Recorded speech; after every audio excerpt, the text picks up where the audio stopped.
The mist had come in heavy that morning, rolling inland from the gray, restless mouth of the sea, coiling through the gorse and heather like breath from something ancient. It blanketed the coastline in silence, muffling even persistent call of the gulls and softening the jagged outlines of the cliffs that hunched like old bones along the edge of the world. Elira Wynne stood at the hearth in her stone cottage, sleeves rolled to her elbows, hands wet with the cold rinse water from the basin. The scent of peat smoke clung to her skin and hair, and her braid, streaked now with silver, hung damp down her back. A kettle murmured lowly on the hob. Beyond the window, fog pressed against the glass, a wall of white so thick it seemed the world had ended just past the threshold. She had not planned to go out. There were linens to mend, tinctures to strain. The quiet suited her.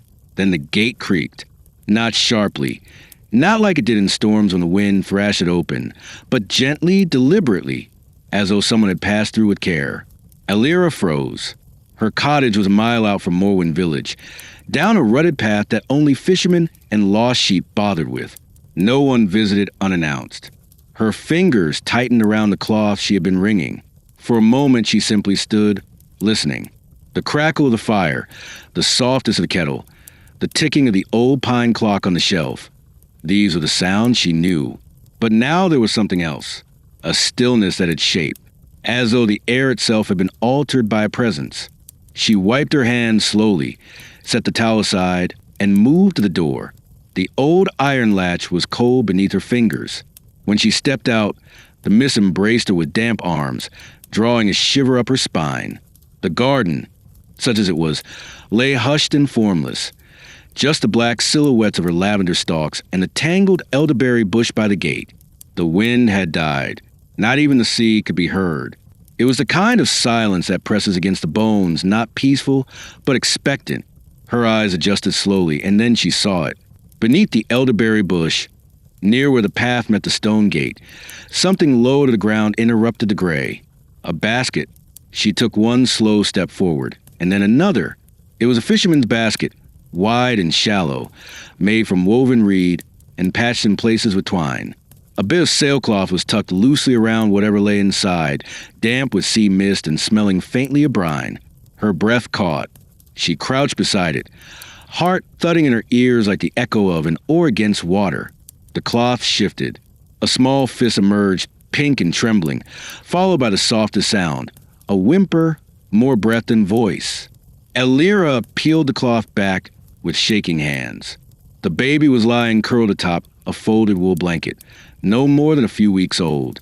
He was not crying. His face was pale, lips slightly parted, lashes long against his cheeks. And then he opened his eyes. They were silver, not gray, not blue, but silver, like morning frost caught in sunlight, like the belly of fish, like nothing she had ever seen in all her years as a midwife. Those eyes fixed on hers, wide and utterly still, and something deep within her shifted, as though a thread pulled taut inside her had finally snapped. She knelt, knees pressing into the cold earth, hands trembling in her lap. Her breath left her. Those eyes did not blink. They held her there, utterly unmoored. It was not fear. It was not recognition. It was something deeper, something rooted in marrow and memory. Elira bowed her head. She did not pray. She had forgotten how. But she stayed there for a long time, grounded by the presence of this child and by the sensation rising slowly through her like floodwater. Awe, sharp and terrifying, threaded with something she was not ready to name. She reached out at last, brushing her fingers along the baby's cheek. Warm, alive, real. She lifted him gently, cradling his weight against her chest, and he did not fuss, only pressed his face into the hollow of her neck as though he had always belonged there. The gate swung open behind her with a low groan. She turned back into the mist without looking, afraid to break the fragile thread of the moment. Her feet found a path by memory. Each step felt unfamiliar, as though she had woken into a different world than the one she had risen into that morning. Inside the cottage, the fire had burned low, casting long amber shadows against the stone walls. The kettle had begun to wail softly. She crossed the room and placed the baby in the thickest of her wool shawls on the settled bench, then went to pour hot water into the basin and mix in dried lavender and crushed elderflower. She tested the temperature with her wrist. Not too hot. The boy watched her. Silent still. Those eyes, steady, luminous, unblinking. Tracked her every move. She brought him to the basin and bathed him with careful hands, washing away the salt and the smell of seaweed. There were no marks on his skin, no birth talismans, no wrapped tokens. Only a small crescent-shaped scar beneath his left ear, pale and nearly hidden. She wrapped him in flannel, held him close again. He smelled of milk and the shore. Questions drifted into her mind, hesitant as birds unsure of landfall. Who had left him here? Why her gate, her bush, her threshold? Was it punishment or providence? But the questions did not seem urgent. Not yet. There was only the warmth of his body against hers, the tremble of his breath, and the way he did not cry. That night, she did not sleep. She kept in the crook of her arm, blankets piled high against the drafty corners of her bed. The wind had returned, howling low and wild outside the stone walls, as if something old and angry had stirred. But inside, the fire held, and the baby slept. Elira stared at the low ceiling beams, listening to the crackle of flame and the soft rhythm of his breathing. She remembered another night, 19 years ago, when she held a child swaddled in her arms and prayed for him to cry, only to be met with silence. That child had been buried beneath the hawthorn tree, and no one in the village had come to help her dig the grave. The sea, they said, took what it wanted. It had taken her son, her name, her belonging. She had come here to forget, but now the sea had returned something, or someone. By morning, the fog had not lifted. It lay like a shroud over the village path. Elira moved about the cottage in silence, making milk from goat's cream, heating it carefully. The boy stirred only when she brought the cup near. He drank slowly, eyes half-lidded, the line of his brow serene. She wrapped him again, walked to the back door, and opened it. The crows were perched on the low stone wall, silent for once. A gull wheeled overhead. The sky, somewhere above the fog, was brightening. She whispered the name before she meant to. Kyle. It fell from her lips like breath, unbidden but true. She did not know where it came from.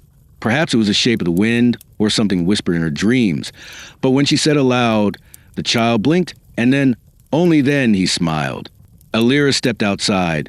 Baby wrapped her chest and let the wind take her hair. She stood barefoot in the grass, on the edge of the world, and for the first time in many years, she let herself be seen by morning. The cottage stood like a held breath at the edge of the world. Gray stone wrapped in lichen and ivy, its chimney curling smoke into the sea-soaked air. Inside, warmth gathered slowly, clinging to the woolen blankets thrown over chairs, to the dried herbs that hung in fragrant bundles from the rafters, to the worn wood of the kitchen table, where a candle stub flickered against the gloom. Elira Wynn moved through her small space with the carefulness of someone relearning ritual. A baby nestled close to her chest, his body swaddled and still. It had been 4 days since she found him in the mist, and in that time, she had spoken fewer words aloud than she had in the weeks before. Speech felt too brittle for what had been given to her, too crude to explain what now lived inside her chest where only sorrow had rested before. She had not named him again. She dared not speak aloud, not even to him, though the name Kale had burned itself into her heart with quiet certainty. She watched him instead, studied him as one might a storm cloud, unsure if the light would break or the sky would fall. His eyes were no less silver. They were strange, not in the way of deformity, but in the way of myth, like something the sea had crafted from moonlight and kelp, like the stories her mother once told before sleep. When Elira had believed the sea was a mother too, he rarely cried. He slept easily, deeply, and when he looked at her, it was as if he knew more than he should. She should have been afraid, but she wasn't, not in the way that fear usually came. It was something more solemn, reverence tinged with responsibility. He had not been born to her, but she had been chosen all the same. The villagers had already begun to notice. Word traveled in places like Morwen, even when voices did not carry. Children were sharp-eyed. An old shepherd, crossing the far path, had seen her at the well with a bundle at her chest. The seamstress's daughter had heard a lullaby sung in Elira's voice, carried on the wind. And then the widow Bramwin had knocked at her door under the pretense of buying tincture, eyes narrowing at the soft cooing from the next room. Elira Hadlit said she was caring for a traveler's child, an orphan perhaps. She felt the lie curdle in her throat even as she spoke it, but she had learned long ago that the truth was rarely welcome in places that fed themselves on salt and superstition. It was not the first child to pass through her hands. For nearly 15 years, Elira had delivered the babies of Morwen and the outlying hamlets. Some arrived in joy, some in fear, many in blood and silence. She had caught their first cries and buried their mothers. She had stitched and bathed, measured and whispered, but never once had she been allowed to keep one. Never once had a mother placed a baby into her arms and said, "Take him." They called her midwife, witch healer, whore, whatever suited their mood. She had long since stopped hoping for affection. She had trained her heart to harden like peat in the fire. But Cale had come anyway. Now he lay in the cradle she had pulled from the attic, a relic of another life, its sides dusted and draped with old linen she could barely bear touch. The cradle had not rocked in 19 years. It had waited. And perhaps some part of her had too. She watched him sleep there now, his hands curled into fists by his chin, the pale sheen of his hair soft in the candlelight. She touched the edge of the cradle, as though it might shatter beneath her fingers. She remembered how long she had spent smoothing its corners, how carefully her husband had carved the symbols into the sides. Little stars and waves, a hawk feather for luck. He had died before the baby came. A fever, quick, unkind. Her son had been stillborn 2 weeks later. The cradle had never been used. Elira sat by the hearth and did not move for a long time. She held a mug of broth in her hands but did not drink. Outside, the rain came gently, brushing the cottage roof in soft percussion. She listened to the wind catching the chimney, to the hiss of moisture against the fire. The silence in the room was complete, broken only by the occasional rustle of linen when Cale shifted in sleep. She began to hum, without knowing why, a lullaby older than her memory, something in the rhythm of it tracing back to her own mother's arms. Her voice was low, worn, but steady. The sound seemed to settle the air, to wrap the room in something warmer than heat. In the days that followed, she began to care for Cale with an intimacy that frightened her, not because it felt foreign, but because it felt natural. Her hands knew what to do before her mind could name the action. She held him against her chest while she chopped roots and brewed teas. She sang while she folded the washing. She began to speak to him, quietly, as though narrating a prayer. "The world is not kind," she told him once, "but here for now it is safe." He would watch her with those impossible eyes, as if he believed her. When she finally walked the village with him, he was hidden beneath the folds of a wool shawl, pressed tight against her body, his breath warm against her collarbone. The mist was light that day, the air damp but clear. The road was quiet, but the eyes found her anyway. A fisherman paused mid-net to stare. A girl tugged at her mother's sleeve and pointed. The butcher's boy, perhaps no older than 10, whispered something in cross himself. Elira walked with her spine straight and her chin high, but her palms were slick with sweat beneath her gloves. She bought flour and soap, accepted no change, and left without meeting anyone's gaze. Back at home, she boiled milk and dipped her finger in to test the heat. Cale suckled with such concentration that she found herself laughing quietly, a sound that startled her more than it did him. She hadn't heard her own laughter in months, maybe years. It wasn't loud or wild, just a soft breath through her nose, a breaking of surface tension. That night, she placed him in the cradle and watched him from her chair until the candle burned to nothing. She thought then, not for the first time, of her sister.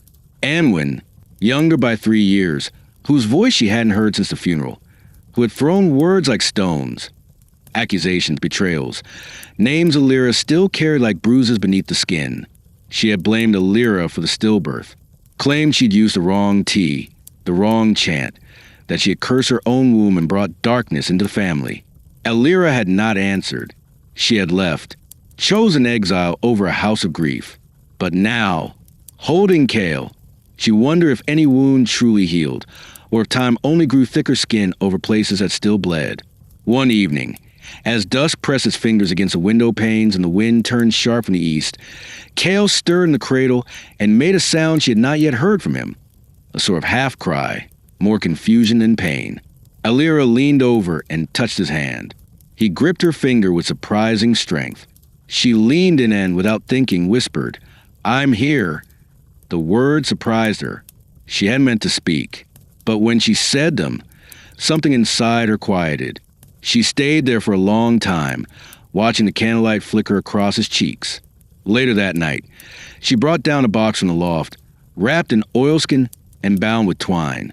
Inside were the remnants of her old life. Letters never sent, her husband's pipe, the child's bonnet she had knitted and never used. She did not cry. Her eyes had forgotten how.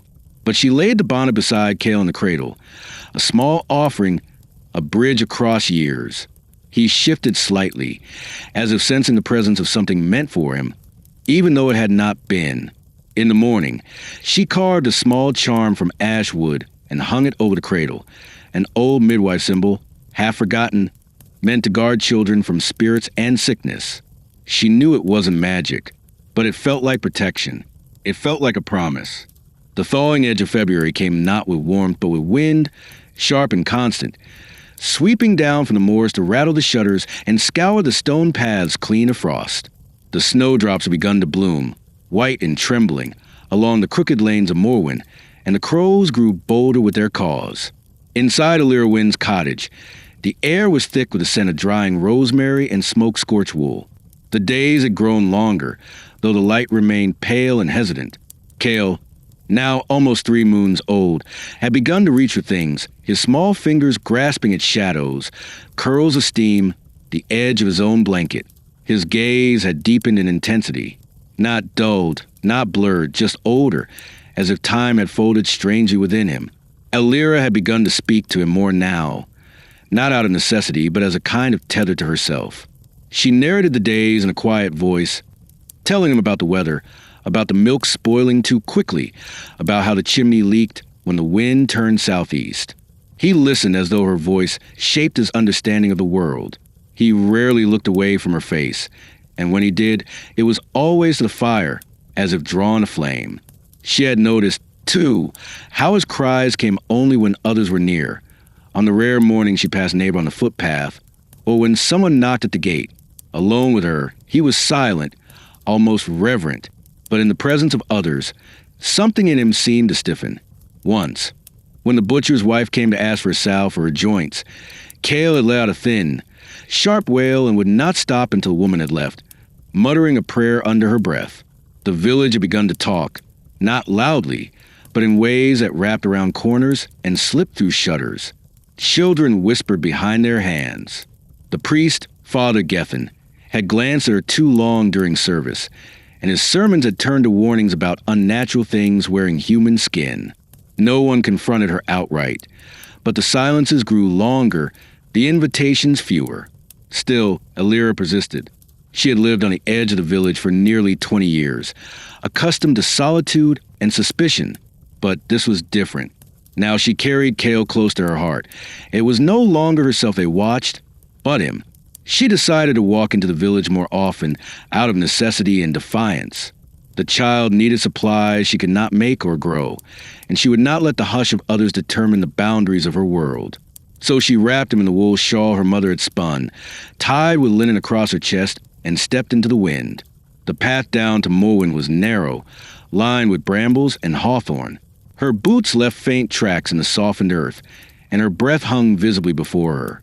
Kale's head rested just beneath her collarbone, and she could feel the steady rhythm of his breath as they descended into hum of everyday life. The village square was quiet, but not empty. The baker swept his stoop. 2 boys chased a wheel of wire down the lane, shrieking with joy. The fishmonger haggled with a woman over the price of smoked haddock. Alira moved carefully among them, her presence drawing nods and sidelong glances. The shawl concealed the child's face, but not entirely. As she passed, she heard the soft intake of breath, the hushed word, tideborn. It was an old superstition woven into the bones of this place. Children found near the sea, especially after storms or fogs, were often seen as changelings, Spirits born not of woman, but of water. It didn't matter that Kale was warm, living, breathing. It didn't matter that he smiled when he saw her, that he clung to her with unmistakably human desperation. They saw his silver eyes and remembered stories meant to scare children from wandering near the cliffs. Elira did not argue with them. She kept her gaze ahead, her pace steady. When the butcher's apprentice spat near her boots and muttered something she did not catch, she walked on without a word. Back at the cottage, she pressed her back to the door once it was shut and exhaled slowly. Her legs ached from the effort of pretending not to feel. Kale stirred in the shawl, lifting his head with surprising strength. His eyes met hers, and for the first time, she saw tears there. Not the sudden sobs of hunger or fatigue, but slow, heavy drops pooling in the corners of his eyes, as if he too had felt the weight of the world pressing in. She cradled him gently and sang, her voice cracking. The song was one her mother had sung after her father's death, a lullaby that spoke of wind and roots, of home buried beneath ash. Kale fell asleep before the final verse, and she did not stop singing even after his breath turned slow and steady. That night, as the fire crackled low and the candle threw gold across the stone walls, Elira carved. She had taken up the habit again in the evenings, shaping wood with her small blade, smoothing the edges of driftwood gathered near the shore. She was making him a cradle anew, not the one from the attic, which belonged to memory and grief, but one shaped from what the sea gave. Each curve, each notch, she worked with precision. As she carved, she whispered to the wood, "Hold him. Let him dream here. Let this be safe." When she placed Kale into the half-finished cradle, wrapped in his flannel blanket, she felt a strange sensation press into her ribs, like sorrow turned to resolve, like the first thaw after a cruel winter. The child stirred but did not wake. His lips moved faintly as though speaking in sleep. She leaned close, heart thudding, but could not catch the word. In the following days, Elira found herself watching the boy more closely. He seemed to notice things before she did. The fire needing tending, the rain beginning to fall, the distant bark of foxes in the glen. Once, he reached out toward the window before the wind knocked it open. Another time, he quieted the goat with nothing but his gaze. Elira said nothing. She only noted. There was no fear in her, only a growing understanding that Kale was not like the others. But he was hers, and she would not let him be taken by whispers. The priest came on a Sunday. He stood at her gate with his wool cloak heavy with mist and his eyes unreadable beneath the brim of his hat. Elira answered with Kale in her arms. The man did not step through the gate. He looked at her and said, "You know what they're saying? That you've taken something unnatural into your home." She said nothing. He went on, softer now. "I don't believe everything they say, but I know what happens when fear festers. You should think of what's best for the child." She tightened her grip on Kale. His head was against her shoulder. She did not blink. "I am," she said. The priest nodded once and turned away, his boots crunching on the gravel. Elira stood there long after he had gone. That night, the wind howled hard enough to rattle the rafters. Elira sat by the cradle with her knife, carving a small figure of a raven for Kale's shelf. Her hands ached. Her eyes burned. She looked at the boy and saw not a changeling, not a curse, but a child with eyes full of sky and storm, who had asked for nothing and yet had become everything. She would not hide him again. She would not bow to the weight of other people's fear. At dawn, she rose, wrapped him carefully, and walked to the naming stone. It was tradition, old and not always honored, to carve a child's name into the cliffside stone where families once marked births and deaths. She brought her carving knife and a flake of chalk. She stood with Kale on her hip, the wind tugging at her coat, and traced a spot beneath the name of her husband, beneath the mark for her lost son. She did not cry. She carved, Kale, found, chosen, held, asterisk, asterisk. Then she turned from the sea and walked home, her steps sure against the wind. The spring came late to Morwen that year, dragging its feet through thawing soil and slate-gray skies, reluctant to yield the ground winter had held in its clenched fist. The earth was slow to open, slow to green, and even slower to warm, but Elira felt its pull all the same, that quiet stirring beneath the roots, the call toward rebirth that came not with fanfare but with mud, wind, and persistence. In the morning, she opened the shutters and let the fog slip through the open window, letting the smell of sea salt and damp lichen mingle with the fire smoke inside her cottage. Cale had begun to sit up unaided, small hands gripping the arms of the wooden chair she'd fashioned for him, his spine strong, his gaze ever sharper. He had not yet spoken a full word, but his voice had started to explore tone. Coos like rain against slate, sharp sounds like gull cries, long vowel hums that sent shivers up Alira's spine when he sang them to the fire. She'd begun keeping a journal again, though it was not a daily practice, and not written with any eye toward posterity. It was more a way to pin herself to the present, to tether her thoughts to something that could be touched, read, turned over in aging hands. She filled pages with small notes. What Cale noticed, the shape of his smile when the wind caught the chimes outside, the way he stared at the moon when it rose, pale and low, over the sea. One she had written, "He listens to the silence as if it's speaking to him."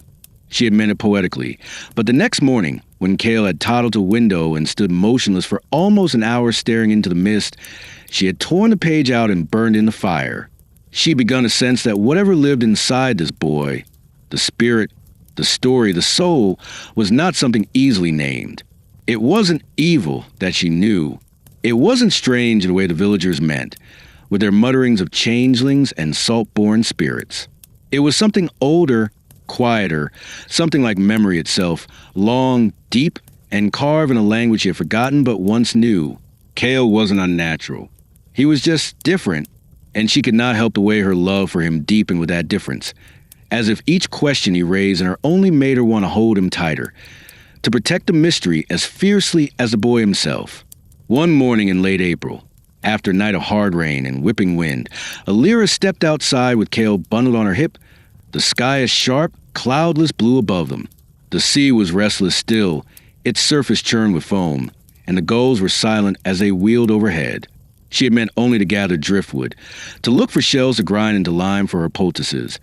But Cale squirmed against her and reached one finger outward, pointing toward the cliff. Not the flat ledge near the garden where she sometimes sat, but the narrow path that sloped steeply toward the edge, the one she avoided now, where the wind could shift without warning and send a body tumbling to the rocks below. She told him softly, "No, not that way." But he insisted, leaning forward with the full weight of his small body, his hand extended. Alira hesitated. There was something in his insistence that unnerved her, not tantrum, not stubbornness, but conviction, as if he were trying to show her something she could not yet see. She relented and shifted him to her back with a scarf, tying him securely, and began the slow walk along the narrow path, her boots sinking slightly into the muddy edge, each step chosen with care. Halfway down, her foot caught on a protruding root, and she staggered slightly, heart lurching as she grabbed the wild gorse beside the trail for balance. Cale let out a small gasp but did not cry. When she found her footing again and looked up, she saw it. Nestled between two rocks, half buried in moss, an object she had not seen in 20 years. It was a locket, silver, tarnished, shaped like a teardrop, the clasp broken, the chain rusted away. Her mother's locket. She dropped to her knees, the air pulled from her lungs. She had not worn it since the morning of the funeral, had not seen it since it disappeared from her satchel on the journey to Morwen. She had assumed she'd lost it along the road, somewhere between the heather fields and the last crossing before the coast. But here it was, unbared by the storm, lying in plain sight as though waiting. Her hands trembled as she picked it up. The locket was cold against her palm, impossibly cold despite the sun. She opened it. Inside was the small curl of her son's hair, the child she'd buried, and a scrap of paper too weathered to read.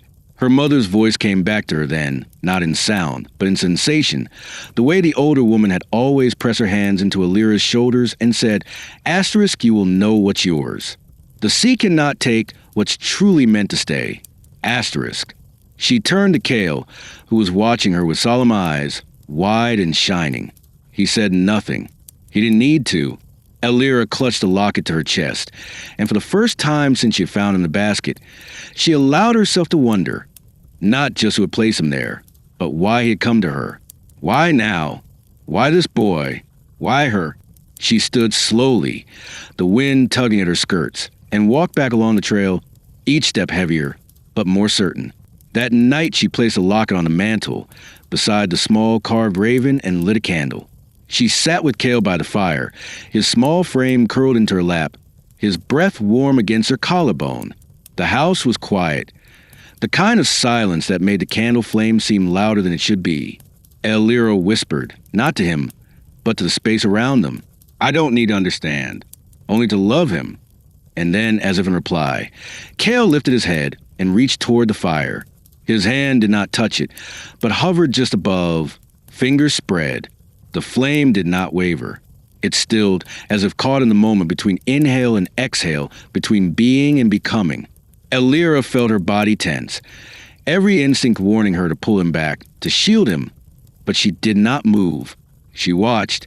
The flame remained frozen for a span of 3 heartbeats, then flickered softly back to life. Cale lowered his hand. He turned to her and smiled, not the accidental smile of infants, but one full of understanding, as if to say, you saw it too. The days that followed passed with a strange kind of quiet. The weather warmed. Cale grew stronger. He took his first steps across the uneven stone floor, his gait uncertain, his arms flung out like wings. Elira began to write again, this time longer entries. Questions without answers. Asterisk, what else does he know? What will he become? Is love enough to protect him from what waits? Asterisk, but she did not ask him to be different. She did not try to make him forget the fire, the silence, the sea. She simply watched, held him, named what she could. She began teaching him the names of things. Herbs, stones, stars. She spoke in the old tongue, the one her mother had used when they were alone, before it had been driven from the village by English mouths and suspicion. Cale responded to that language more quickly than the one used in town. He laughed when she called him Bak Jen Bak, little boy. He tilted his head when she sang old verses. Sometimes, in sleep, he whispered those same words back. One evening, she caught a reflection in the window. Cale asleep in her arms, her own face shadowed by the dim light. She looked older, yes, and tired. But there was something else. Something softened.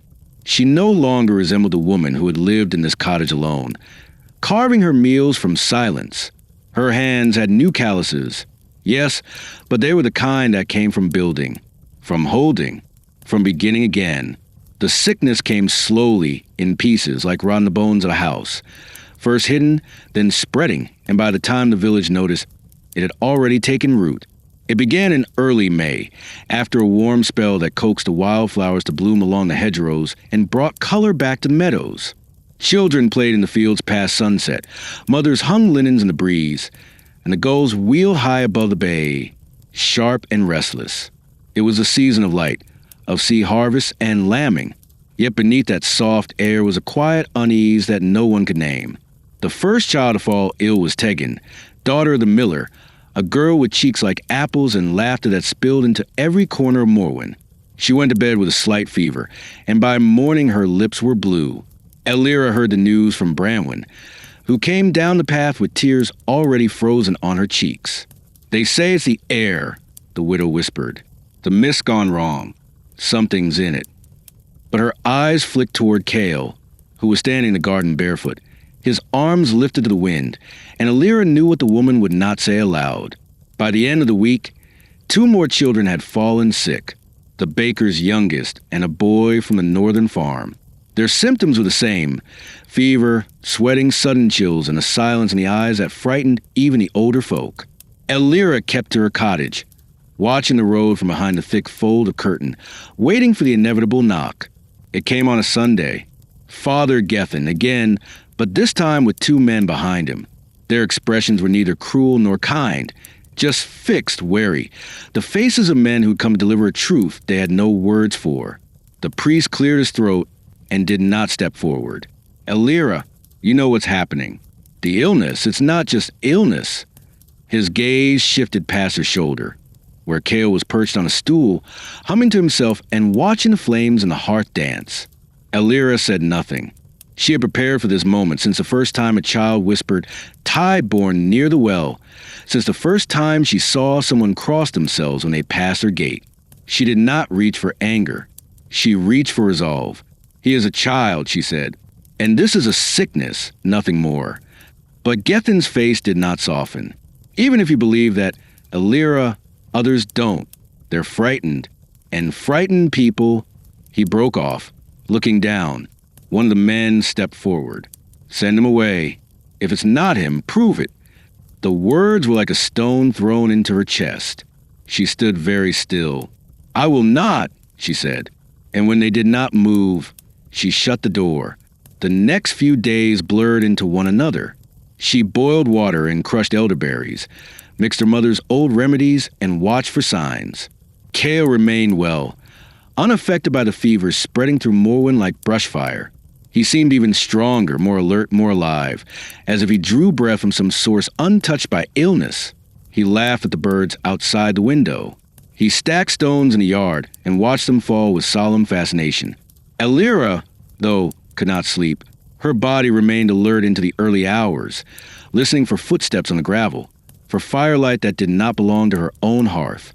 She knew the shape of mob fear. She had seen it once before in another village, when a boy with a cleft palate was accused of bringing a bad harvest. She had watched a barn burn. She had heard the screams. She began preparing a satchel, just in case. Cloth wraps, dried fruit, a small jar of honey, a length of linen, the silver locket. She hated herself for it, hated the thought of running, of uprooting this fragile beginning. But she could not let them take Kale. She would not. On the 5th day, a knock came at dusk. This time it was not the priest. It was Linos, the baker's wife, her eyes hollow, her sleeves soaked from weeping. She carried a bundle in her arms, her daughter, Bethan, limp and flushed, breath shallow. Please, Linos whispered. They told me not to come, said it would curse her, but the others won't try anything. Please.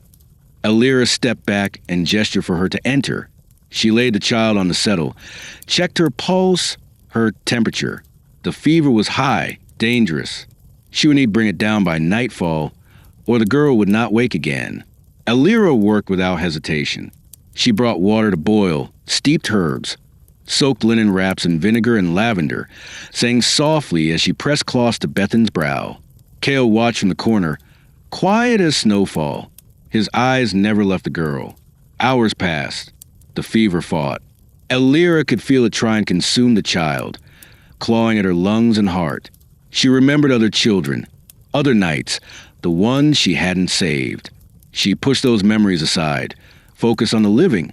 Just before dawn, Bethan stirred. Her eyes fluttered open. She breathed a slow, steady breath and whispered, "Ma'am."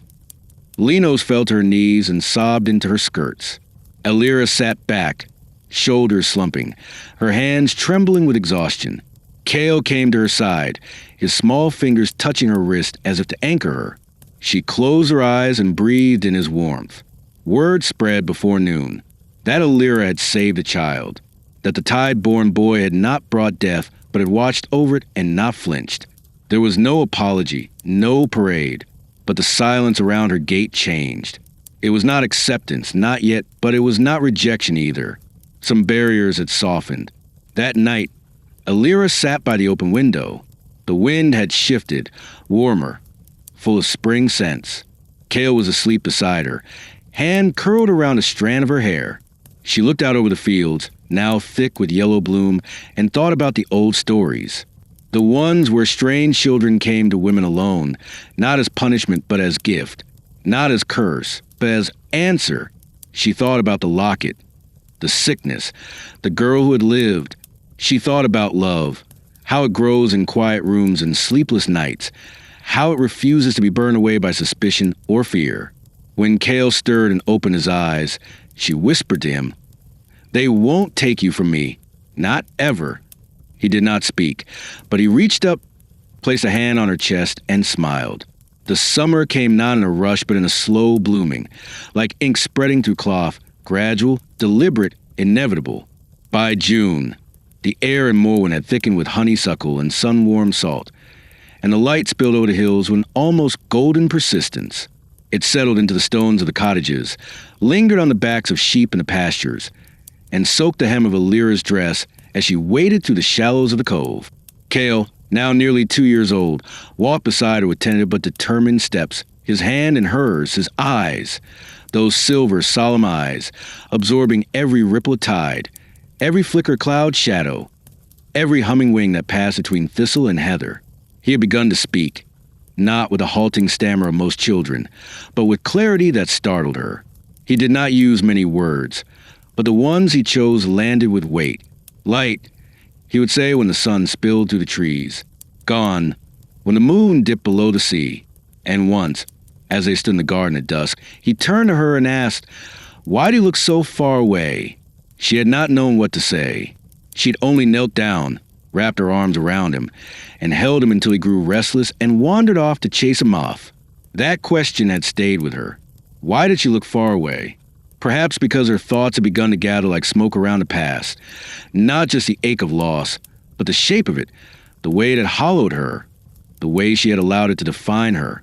She had lived nearly half her life inside a silence she had mistaken for safety, and only now, with Cale pressing his small hand against her cheek each morning and saying, "Here," would she begin to understand what it meant to be truly present, to be looked at and truly seen.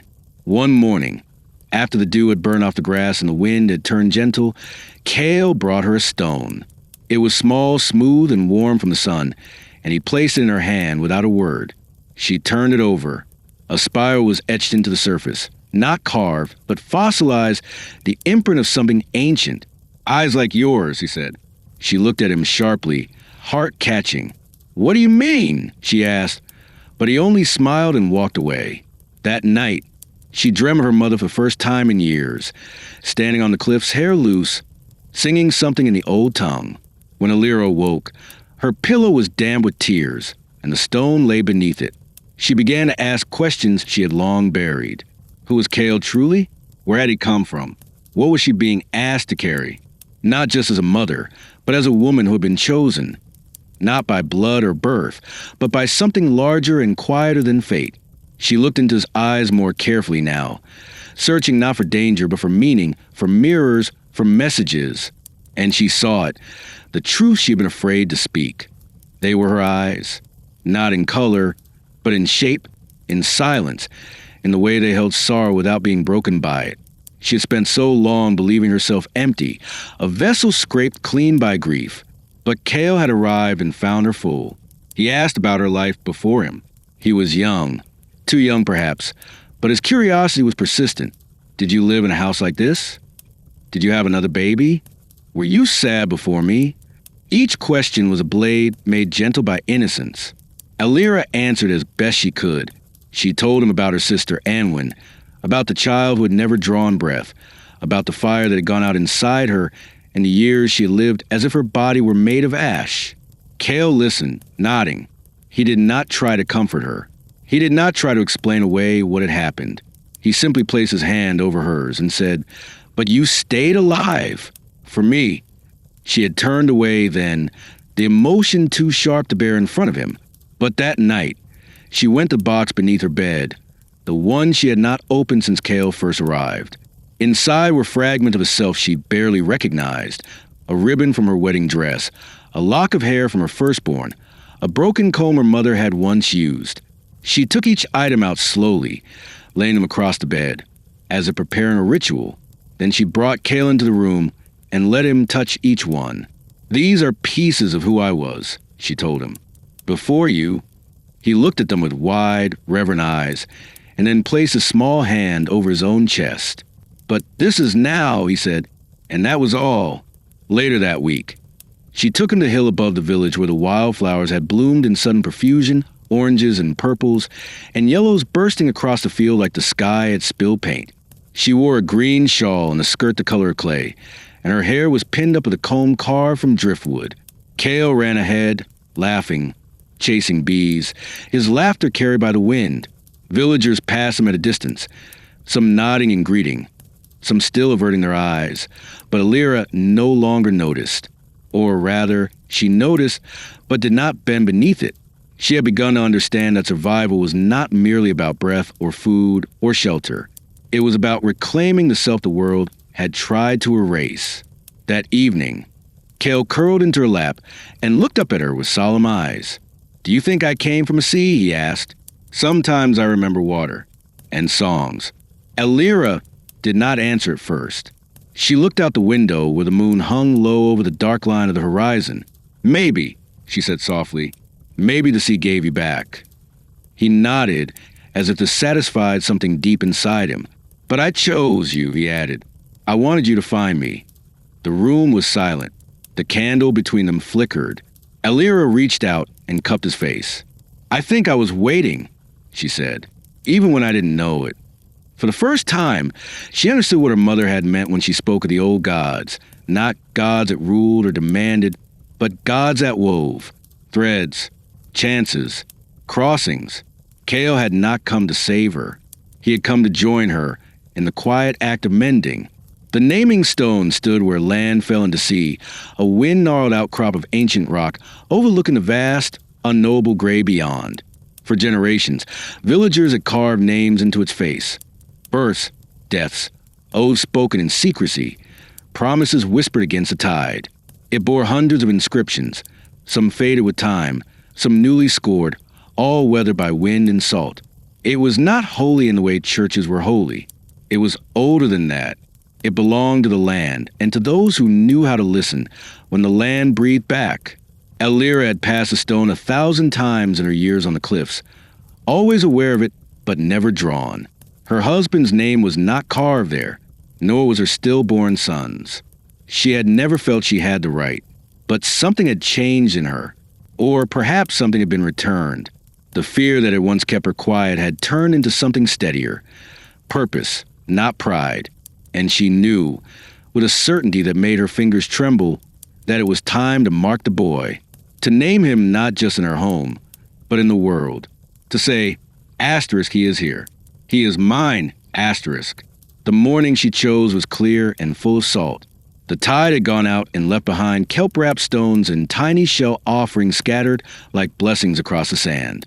She dressed simply, in the ochre shawl Kale liked to bury his face in, and a dress dyed the blue of pressed woad.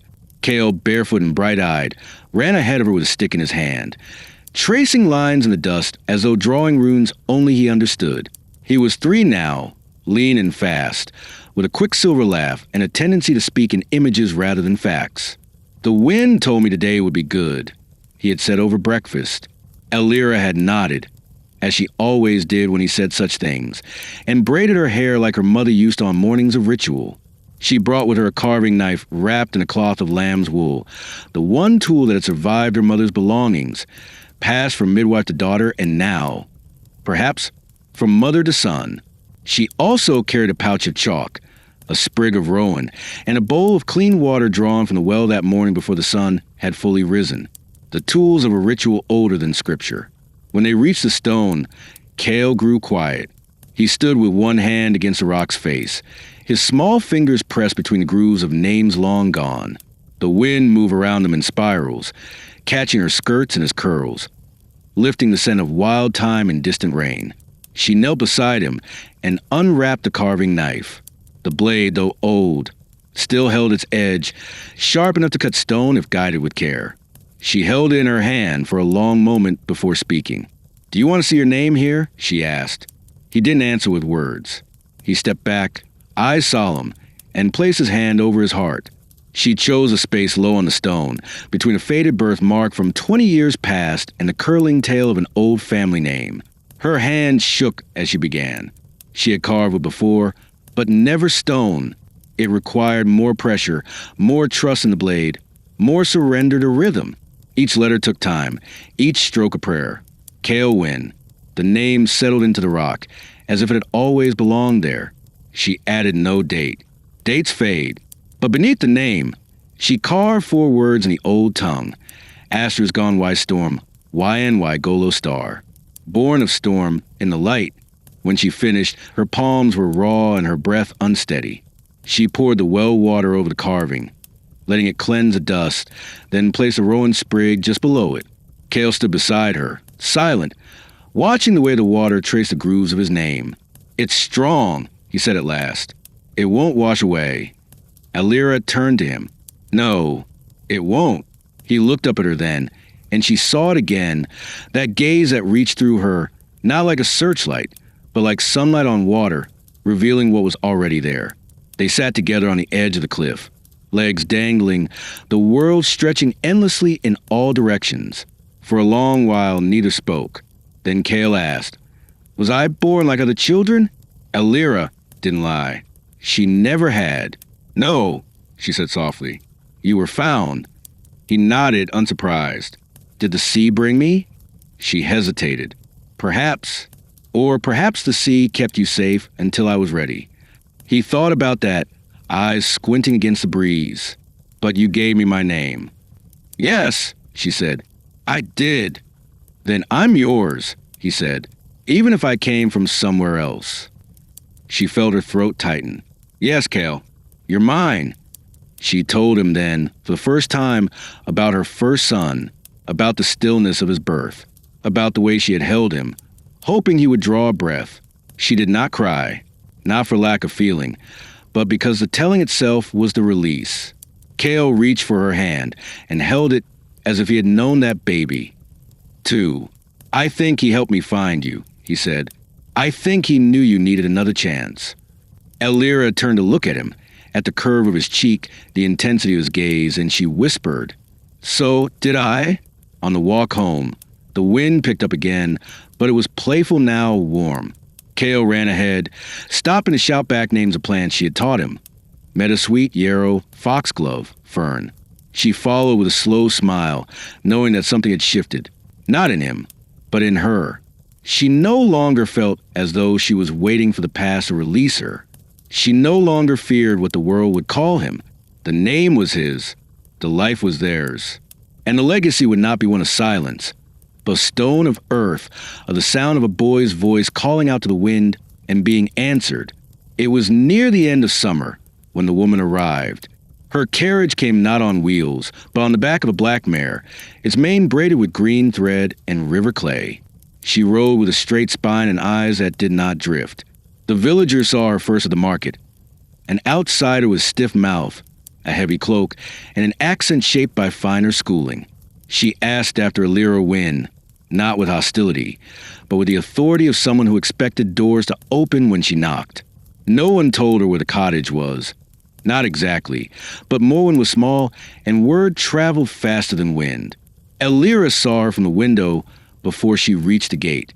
She recognized the posture before the face, the tilt of the chin, the tension held too tightly in the jaw. And when the stranger stepped forward and lifted her hood, there was no doubt. It was Anwen. The years had been unkind, though her sister still bore the beauty of the women in their line. Clear eyes, sharp cheekbones, the ghost of a laugh never quite spoken. But where Elira's face had softened with grief and hard living, Anwen's had calcified. Her gaze was measured, her skin pale and tight with restraint. She did not smile. "It's been a long time," she said. Her voice still carried the lilt of the old tongue, though the edges had been sanded away. Elira stood in the doorway, unmoving. "Too long for courtesy," she replied. Anwen hesitated. "May I come in?" Elira looked past her to the road, the horse tethered, the leather satchel slung across the saddle. She stepped aside. Inside, Cale was sitting on the floor by the hearth, stacking stones as he often did, humming under his breath. He looked up when Anwen entered. His eyes narrowed, not in suspicion, but in consideration, as if seeing something old and forgotten. Anwen stared back, and a tremor moved through her shoulders. "He looks like Reese," she whispered, naming their brother, long dead. "No," Elira said. "He looks like himself." The room thickened with silence. Elira poured water, steeped herbs, moved as if her hands would protect her from what words would do. Anwen remained standing, fingers clutched in front of her, the satchel untouched at her feet. "I came because I know where he's from," Anwen said finally. "I know whose child he is." Elira turned slowly. "Do you?" "Yes," her sister said. "And so do you? Don't pretend you haven't suspected." She untied the satchel and drew out a bundle wrapped in oilskin. Inside was a letter, worn at the creases. The ink faded but legible. Elira took it and read. The words were from a midwife in Pembroke, dated nearly 4 years prior. Speaking of a young girl who'd arrived alone, heavily pregnant and terrified. She'd given birth during a storm, left the child behind in the night, and disappeared. The description of the girl, green eyes, pale freckled skin, a songbird tattoo on her wrist, matched a cousin's daughter, long thought to have run off with a fisherman and drowned. The letter closed with a plea. He should not grow without knowing where he came from. Alira read it twice. Then she folded it carefully and set it beside the hearth. Cale was still watching them, one hand resting on his knee. "Did you come and take him?" she asked. Her voice was low. Anwen shook her head. "I came to give you a choice. There's a family, noble, well off. They've lost a child, but have land, a library, tutors. They can give him more than you can, if you choose." Alira did not move. "So it's charity?" Anwen bristled. "It's opportunity. Safety. He wouldn't be feared. He could have a name in the world." "He has a name," Alira said, "and he has a world." Anwen's voice cracked for the first time. "You don't understand. People talk about him. They always will. If something strange happens, they'll look at him. That boy will never be allowed to be ordinary." Alira stepped closer. He was never meant to be. The room held him like breath held in a chest. Tight, unsustainable. Anwen looked down. "I loved you once," she said, "before all of this." "Then love me still," Alira said, "but don't try to undo what's already rooted." That night, after Anwen had gone, taking the letter but leaving the offer, Alira sat with Cale beneath the hawthorn tree. He was quiet, watching the sky, which had turned gold at the edges. "Was she my mother?" he asked. Alira did not answer. Not at first. Then, softly, "She may have been, but that's not the same as being yours." He nodded slowly. "Would you give me away?" "No," she said. "Not even if it meant comfort?" He looked up, eyes full of something too old for 3 years. "Comfort isn't the same as love." Alira pulled him into her arms, kissed the crown of his head, and whispered, "Then I will choose love every time." They stayed outside until the stars began to appear, one by one, pale and flickering. Alira closed her eyes and breathed deep. She thought of Anwen, alone on the road, still carrying whatever weight had driven her here. She thought of the family with books and walls and promises. She thought of Cale, sleeping now against her side, and she thought of the naming stone, the marks she had made, the words that would outlast them both. Some roots did not ask permission. They grew toward the light, simply because they must. The years did not pass quietly, but they passed with shape, with rhythm, with the kind of worn beauty that settles over a life when it is finally lived with both feet on the ground. Cale grew tall and lean, his limbs full of restless movement, his eyes as strange and steady as ever. He ran through the field with a wooden sword carved by Alira's hand, fought battles against invisible foes, and returned each evening to the fire with his cheeks flushed and hair tangled. He laughed easily now, spoke with a little of the northern coast, and asked endless questions about plants, about stars, about the way sorrow could live in a body without breaking it entirely. Alira answered him as best she could. She taught him what she knew and let silence teach the rest. She took up her midwifery again, not because the village welcomed her with open arms, but because they began to knock on her door once more, not with suspicion, but with need. It started with the widow Branwen's niece, who labored too long and too late one cold November night. Alira arrived without being summoned, guided only by the smoke on the hearth and the sound of pain that carried on the wind. She knelt, gave instruction, whispered old names, and when the baby finally cried, the room was filled with the kind of silence only awe can create. After that, word moved again, this time not in fear, but in recognition. People came with their daughters, their fevers, their brittle limbs, and their children's coughs. Alira never asked for coin. They brought what they could: goat's milk, cloth, barley. One woman brought her a shawl dyed the color of ox blood, stitched with tiny golden leaves. "For warmth," she said, "for being the first to stand when others turned." Cale watched all of it. He watched how Alira moved through the world, firm, gentle, never explaining herself. He began to mimic her movements, her gestures, the way she tied bundles of herbs, the way she paused to listen before speaking. He asked about his name often now, not with uncertainty, but with pride. "Cale Wynn," he said once, scrawling it into the dirt with a stick. "It sounds like a story." Alira smiled. It is... Their days followed the rhythm of the land. Mornings were for work, gathering, chopping, feeding animals, sweeping ash. Afternoons stretched wide and slow. They walked the coastline often, stopping to gather sea glass and stones shaped like hearts.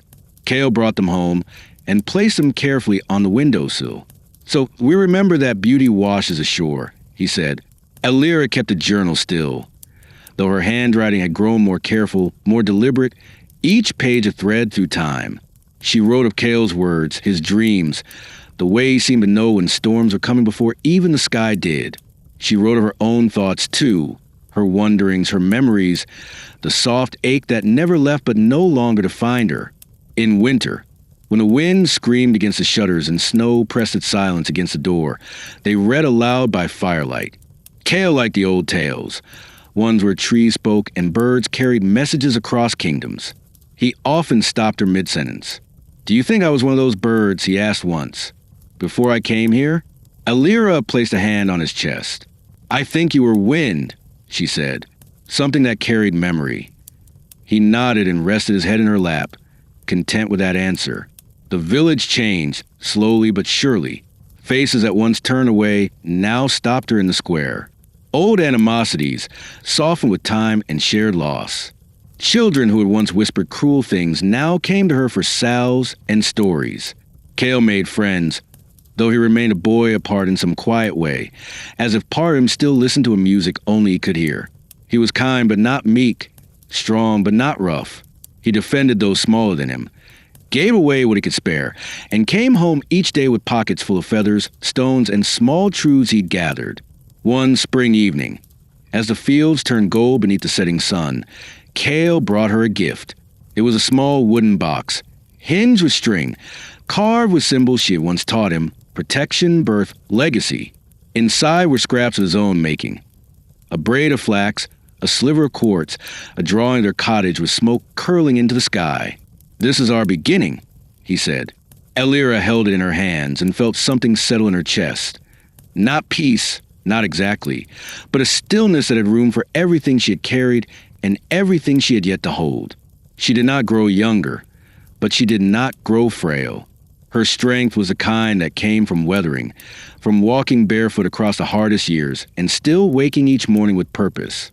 Her hair grayed slowly, streak by streak, until the braid down her back shimmered like frost. Cale grew taller than her by his 12th summer, his voice deepening, his laughter richer. He still called her ma'am. Not once did he ask again whether he had come from her. Not once did she speak the name of the girl, who may have been his blood. What they had between them required no proof. It had been built, year by year, with too many truths for any one origin to undo.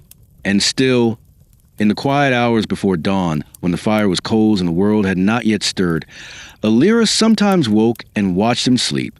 She traced a line in his brow, the breath that moved in and out like tide, and felt her heart fill so completely she thought it might break. Not from sadness, but from the sheer weight of what they had made together. This life, this belonging, this miracle stitched from silence and storm. The years narrowed gently, like a winding river meeting the stillness of a lake. The days grew slower, not from sorrow, but from a fullness that no longer required rushing. Time no longer pressed against Alira's spine. It moved through her a rhythm she had come to accept. The hush of twilight, the creak of her knees when she rose, the fading urgency in her hands. Her hair was white now, not pale, but bright as sea foam, and her eyes had the softened depth of someone who had spent decades watching everything that mattered slip through and still found meaning in what remained. Her cottage still stood at the edge of the cliff, wrapped in moss and salt and memory.